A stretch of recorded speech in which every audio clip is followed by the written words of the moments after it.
You forgot the first rule of remakes, Jill. Don't fuck with the original.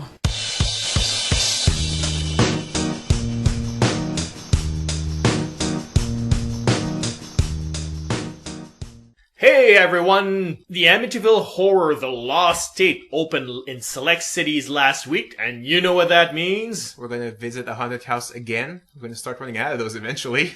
You know what? They've got 11 movies in that bloody series. I think they're good to go. I guess, yeah. I am Dimitri, editor-in-chief of Idiomatic.com. And I'm Nicholas, video game correspondent. And this is another episode of Don't F With The Original, in case you hadn't guessed. Yeah. But anyway, let's talk about the one that started it all, presumably. The Amityville Horror, a 1979 film, directed by Stuart Rosenberg and starring Josh Brolin's daddy. What's his name again? James Brolin. Okay. And Margot Kidder as the parents in the Lutz family. Yeah. Who move into a house where a murder took place just a year before. Yes. And with, 3 children, I want to say? 3 children, yeah. 3 children. And then kooky, weird things start to happen. George Lutz, which is the James Brolin character, starts getting pale and sick and irritable. Margot Kidder has some weird feelings and hallucinations. There's a priest who goes through quite a few different ordeals. Yeah, trying to, cleanse the house. We need to go help these people. Every time he tries, there's something that happens that prevents them from getting to the house. Yeah. And the kids have imaginary friends that seem to be alive and stuff like that. And money goes missing for a wedding at some point. And if that doesn't sound totally random, it really should, because that's how it feels when you watch the movie. It's completely just random stuff.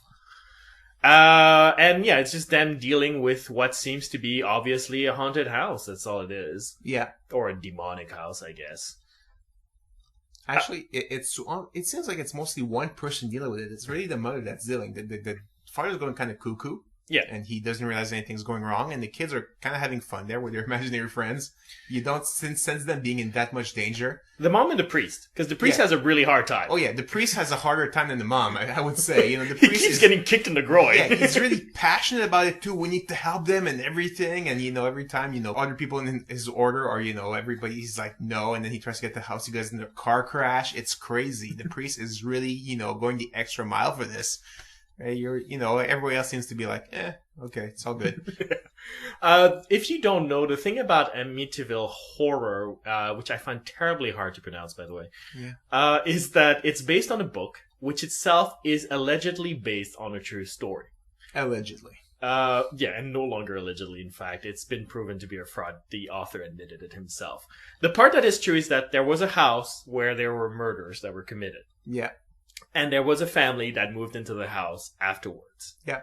And then they said weird things happened to them. And then somebody wrote a book. And the person who wrote the book filled the book with bullshit. So the movies optioned the rights to the book and made the movie we're talking about today. And of course kept a lot of the bullshit that's in the book and tagged it with based on a true story. Even though it's most definitely based on a complete lie. Well, based on a true story, that allows you for very wide berth in, movie making. Basically, a family moves into a house where murders took place. That's enough. Based on the true story. That really happened. Okay, so that actually warrants the tag based on a true story. It's fair. Yeah, no, and more than that, I mean, from the movie's perspective, certainly, look, it's based on material that claimed to be true. So it's it's not even the movie's fault. It's the book's fault. Yeah. Based on a claimed true story should have probably been the disclaimer. Based on some shit somebody told us. Pretty much. Okay, what did you think of the movie?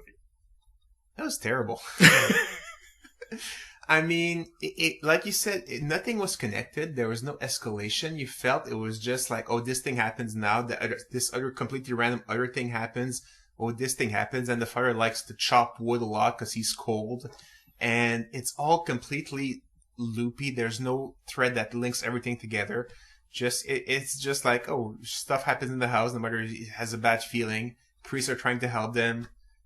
Other bad stuff happen. It has no really narrative line that, you can follow. I'm in complete agreement. Look, this thing has 10 sequels. A remake with Ryan Reynolds. Oh my god. this thing is like this mega franchise. And as a horror fan, you'd figure I'd have seen like all of them. No, I've never touched any of these movies. They never looked interesting to me. Oh, that's crazy. This was my introduction to the Amityville horror.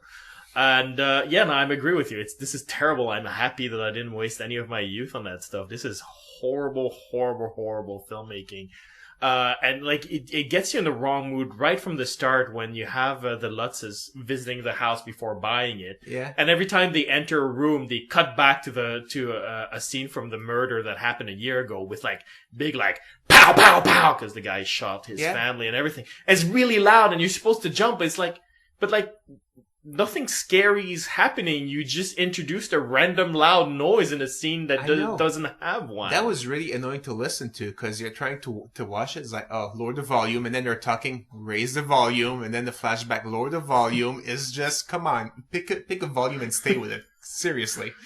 And it's like, I don't know the characters well enough to give a fuck. You don't even know the characters are getting killed. It's just a random family. You don't even know those characters. And those new characters that are entering, they have nothing to do with the people getting shot. So why? The concept of a jump scare is that something frightening happens to the character. And so you don't want something terrible to happen to them. So you jump even though there's a, 50% chance it's just a fucking cat. Like, that's the mechanics of the jump scare at this point. Yeah.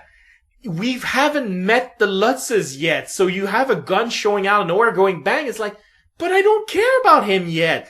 Like, calm down. Let us know the characters before you throw that shit in. But even if you say that, the first time, even if you knew the Lutzes, the first time that might have worked, but then it's just a flashback. So the second and third time, it's just a flashback. It has no effect on you. It might have been just cut in a scare face that goes boo. And then go back to the movie. That's basically what it is.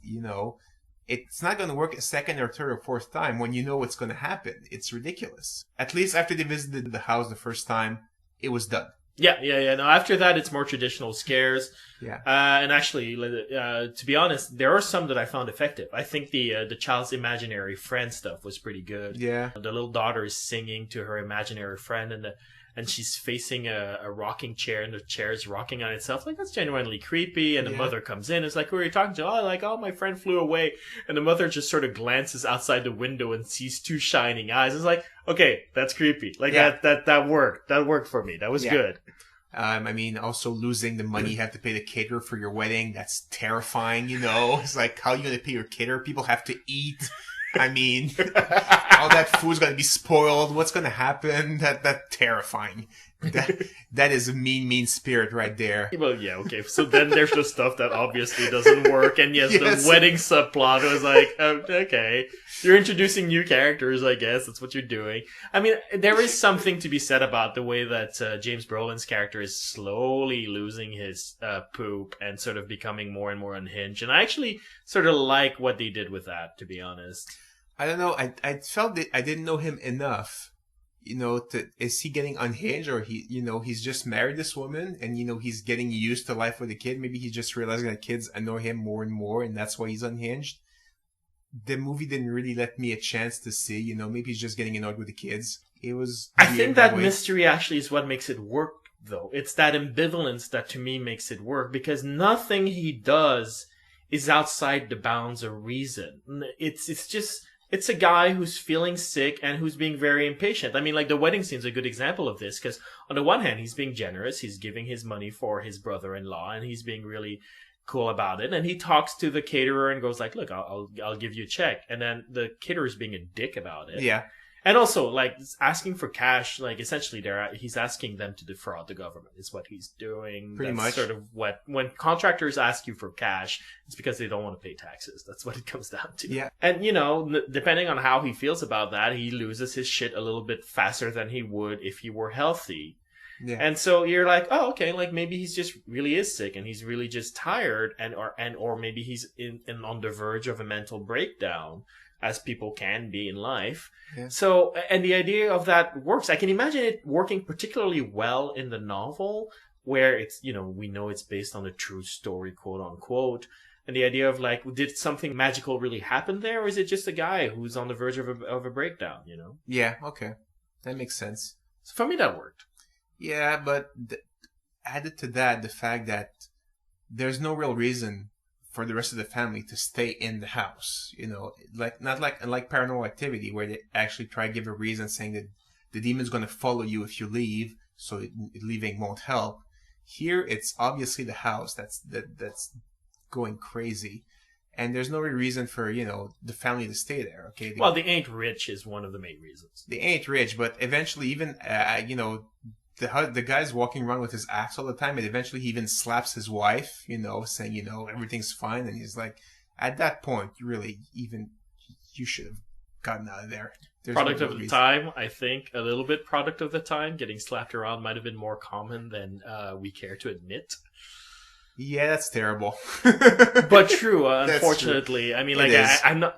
okay, like, people don't get on my shit for this. Like, my exposing that fact is not me condoning it, okay? Yeah. Like, I'm just saying, back then, even in the 70s, women equality not really there, okay? Yeah, getting there, but not. You're right. I've seen Carrie, and it seems everybody slaps the shit out of everyone. That's a good point. The 70s are the decade of slapping. Exactly.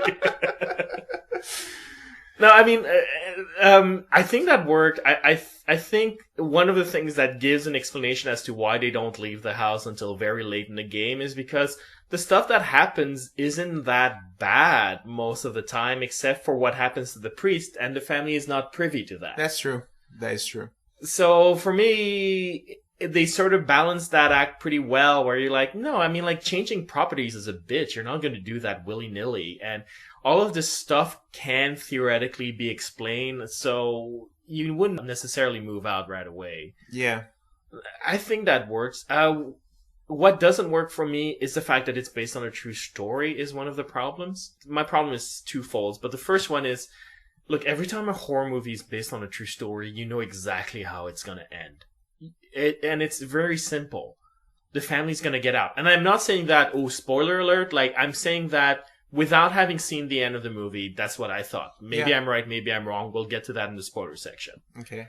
But if it's a based on a true story horror movie, the family's going to get out alive. The reason for that is if they die, it would be in terrible bad taste to make Yeah. a movie about it. Yeah, it'd be horrible. Yeah.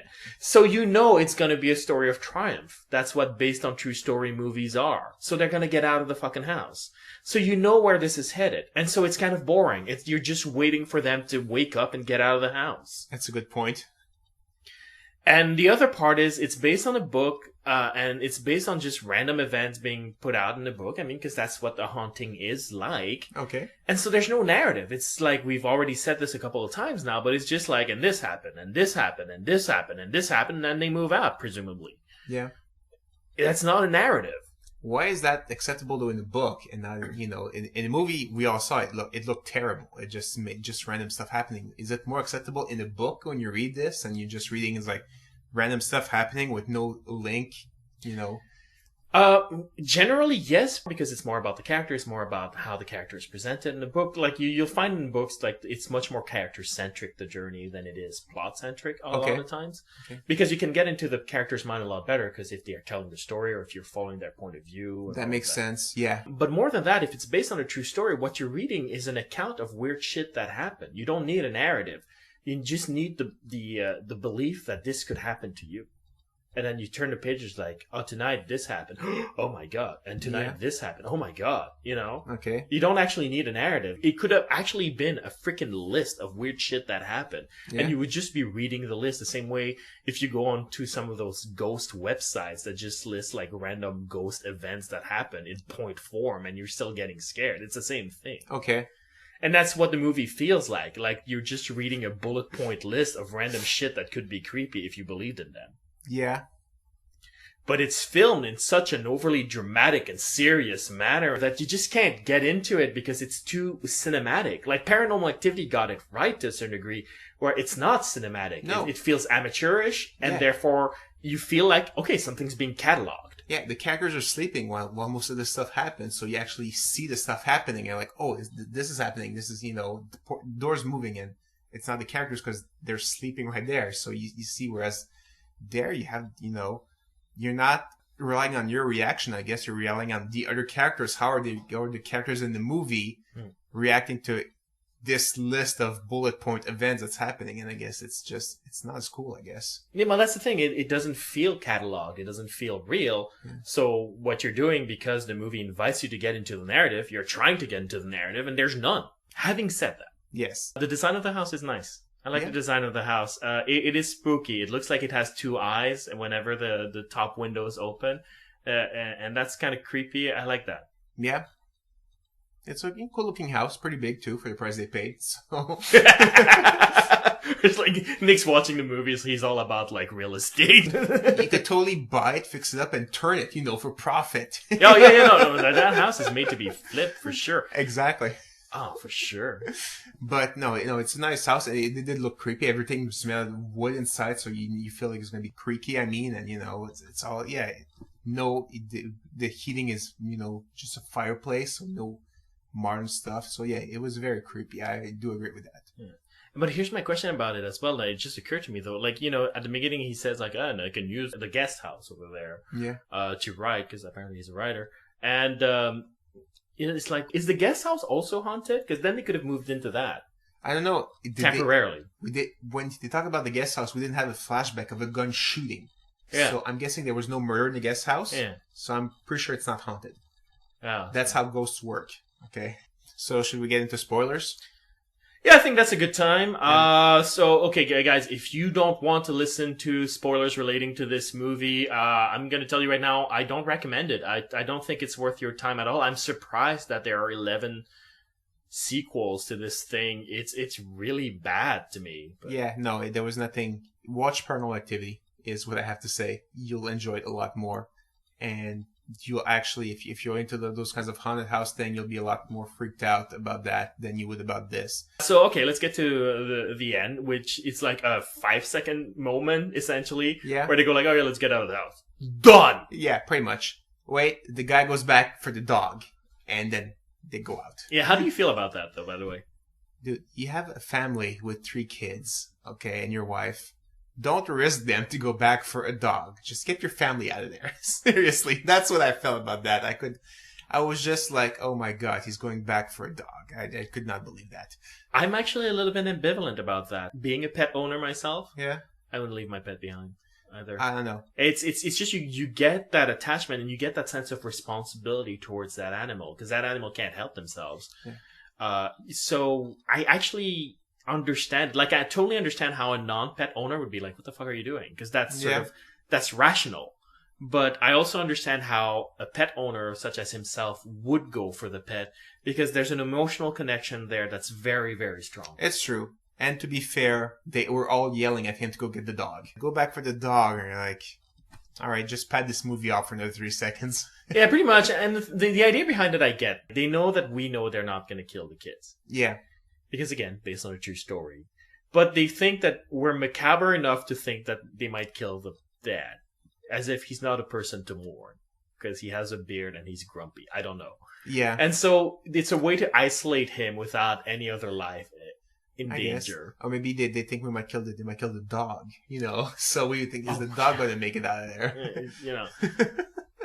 It's cheap, but like the thing that killed me about the end is that as soon as he gets the dog, then there's a big marquee that shows up going like, and then they moved out and never came back to the house. And then credits roll. Like there's no epilogue. There's no, like, why did you write that on the screen instead of showing it to us? Like, why don't you cut 1 year later them living in another house and having a perfect life? Like, show, don't tell. Instead of having like this big random marquee in the middle of the night, just as like, you're reeling down from the stress of him getting out of the house, presumably if you're getting into the movie. Yeah. And they won't even let you breathe and go, oh, okay, it's over. They slap that thing and go, credit. Like, it's really badly timed. And also, what happened to the priest that seemed very, very invested in saving the family in the house, and he was going kind of crazy. And that's not important. The end, roll credits. It's very, very bad. And it's weird, like, this is a 2-hour movie. It's really long. Yes. And it's really weird that you decide to cut, like, the part that would give us catharsis as an audience, like a freaking proper ending. Yeah. But decide to keep, like, that extra half hour, or frankly, hour and a half, of just like, and then they have a wedding that doesn't go well, and then they have a building inspection that doesn't go well, and then they have a neighbor that passes by that doesn't go well. Like, none of this is needed. Yeah. I really like the black goo in the toilet, you know. It's like somebody had diarrhea and it's not flushing, or, you know, it's like, as much as I enjoyed the poor priest trying to go and help them and everything, you know, and that was actually some of the more enjoyable part of the movie, it still led to nothing because he had nothing to do with the ending again. I know, he sort of deleted from the narrative. Like, Yeah. they build this character up and then nothing. And it's like, I don't mean like in The Shining when they build a character up and then he shows up to rescue the family and then fails. Yeah. And it's sort of shocking and fills you with despair, but it's a nice irony. Yeah. No, they build him up and then they just forget about him. Yeah. It's just, you know, you need to help the family. We need to help the family. And then I guess he just gave up. It's like, they'll save themselves. I don't care anymore. You don't know what's going on. Maybe he was still trying. They just didn't show it. It's so weird. Maybe he's still trying to help the family 1 year after they moved out. And he's still trying to get to the house and stuff is messing with him. We don't know. Yeah, maybe he's like, there's new owners. It's like, oh my god, what did the house do to your faces? Like, maybe he doesn't understand what's going on. Yeah. Oh my god. Didn't you used to have 3 kids? Why you have 6 now? Oh my god. You guys are like bunnies. That subplot that, you know, I really enjoy because the priest was actually the most likable character I felt in the movie. Yeah, and he's a good actor. They should have just completely dropped that completely because it doesn't go anywhere. So you remove that, you remove like, you know, 40 minutes of the movie and it would actually make the movie a little tighter. Like, my thing would be like, I would have cut out the wedding. I would have cut out like half the weird stuff that's going on because it's just repetitive. Yeah. But it kept the priest, but then, you know, built him into the ending or at least the epilogue. Have the priest save the dog. Yeah, have the priest save the dog. That'd be great. Or have the priest be the dog. Like, it's like, oh, you know, the priest shows up and he goes, you gotta get out, and then they get out, and then they realize the priest is still in there because he was trying to exorcise the house himself or whatever. And then they have to go up back for him. Like, that would have been cool, you know? Because I care for the priest, you know, more than the dog that I've barely seen at all in the movie. I know I had forgotten that they had a dog. Yeah. Until he had to go back for the dog. And they kept going like, Charlie, Charlie. I thought Charlie was her doll or something. And I was like, oh man, somebody smacked that kid, you know? Because that's what you did in the 70s. And then it's like when he goes back into the house, it's like, really? He's going back into the house for that stupid doll? It's like, and then it's the dog. It's like, oh, it all makes sense now. Maybe if I had seen the dog more often, you know, I would have cared a little more for it, but you barely see him at all. So it's like, you go back for the dog? Okay, what? I guess, maybe. But yeah, the priest I really cared about. So yeah, go back and save the priest who's trying to bravely, you know, face the demon. He's like, no, you need to get out of there, and you grab him by force or something. He's like, that would have been cool, you know. Priest tried to save them, they saved the priest. It's a nice symmetry there. Alright, so, the lost tapes. Oh god. I could not find any information about this bloody thing. To me, that rings of bad news. It just rings that you don't want to show anything about your movie to people. I mean, sometimes it might be a good idea because your trailer looks bad, you know, or some like John Carter or something. But sometimes it just might just mean you don't want to show anything because you know you have nothing, and it's like people are just going to laugh at our trailer. Again, opening in select cities. Yeah. So it might just be a short sort of quote unquote festival run. Okay. And then go straight to video. And maybe they want to build the trailer after that festival run, you know, to see what kind of buzz they can get from it. Or if the movie's going to change a little bit. Oh, were all 11 of them like theater releases, or did a bunch of them make it direct to video? Oh, no, a whole bunch of them made it to direct to video. Actually, let's go through the names of those sequels, because it's pretty funny. Awesome. Okay? All right, so in 1979, you have the Amityville Horror. Yeah. In 1982, you have Amityville 2, The Possession.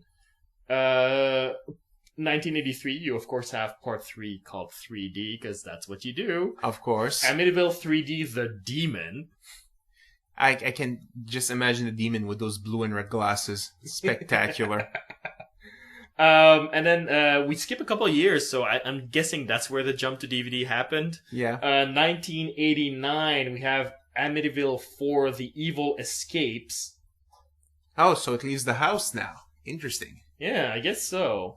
1990, The Amityville Curse. A little bit underwhelming as a title, if you ask me. You usually save that for your 7th entry, not your Curse. That's so generic, honestly. Yeah, I mean, unless you're doing it in a self-aware way, like Curse of Chucky was kind of a funny title because it's jokey. But 1992, Amityville 1992, it's about time, so I'm guessing it's time travel. Which explains why they put the date there. But it's weird. Amityville 1992. Like, what are they, comic book annuals now? Like something like that, yeah. Right, okay. 1993, Amityville: A New Generation. Oh, wow. Was it Degrassi all of a sudden? 1996, Amityville Dollhouse. Oh, wow. There's a subtitle under it. Evil Never Dies. I'm sorry, but you already have Dollhouse. You don't need Evil Never Dies next to it. It's such a cliche phrase anyway. Evil never dies. If I were them, I'd have saved Evil Never Dies for the next one instead of struggling for something. You know? Although Dollhouse is kind of underwhelming. I don't know, because like dolls are such a big subgenre in horror because people are creeped out by dolls. I think it has something to do with the Uncanny Valley. Yeah. So, at least it tells you what's going to be in the movie. I think it's perfectly legitimate. I guess. It's informative. But it's a doll. Step on it. Seriously. It's fine. No, it's a dollhouse. Yeah. It's not just a doll, it's a dollhouse. So you don't know what it does. I'm cool with that. And I think it's more interesting than Evil Never Dies, because Evil Never Dies doesn't tell you anything. Well, it tells you that you can't win. I don't know. I find Dollhouse a more interesting subtitle than Evil Never Dies. It honestly is. Yeah. Okay, so then they ended it there, and so we jumped to 2005 with the remake. Then in 2011, we have the Amityville Haunting. I'm gonna go out on a limb and say direct-to-video. I didn't check, but I'm just gonna guess. I don't remember that being advertised at all. Yeah, and here's the thing: the Amityville Haunting. Yeah. It's like they're all hauntings. That's what Amityville is about. Oh, for heaven's sakes! That's like saying like Children of the Corn. Killer kids. Like, that's what the fucking thing is about. Transformers. Robot changing shapes. Exactly. Although, wasn't there a cartoon like Transformers, Robots in Disguise? Yeah. Yeah, it's not helpful. Not helpful at all. Yeah, you're right. And then 2013, again, I'm guessing direct-to-video because I didn't hear about it either. Amityville Asylum. So a haunted asylum. That could be scary because you can't leave it, especially. Yeah, that could be promising, to be honest. Yeah. I mean, and it's Amityville Asylum, especially. I'm gonna go out and take a wild guess that it was based on a screenplay called The Asylum, and then they bought it and they tacked on Amityville to it. Yeah, it's possible. Yeah, which is fine, whatever. But yeah, that's a lot of freaking movies, Yeah. I thought there was going to be a bigger leeway between like the previous one and the ones coming this year, but no, the most recent one was just last year. Yeah. Anyway, I guess that's enough rambling. Yeah, pretty much. From us. If you want to share with us your thoughts about this amazing franchise that Nick actually had never heard about and that I managed to avoid for like 30 years, you can write us at mail@idiomatic.com. Or post a comment at idiomatic.com. And we're also on Facebook. We're also on Twitter. We're also on iTunes. If you could please write us an iTunes review, it would be super appreciate us. It helps us get the support to continue generating quality content on a regular basis. Otherwise, I will have no choice but to send Nick to get the dog. I won't do it.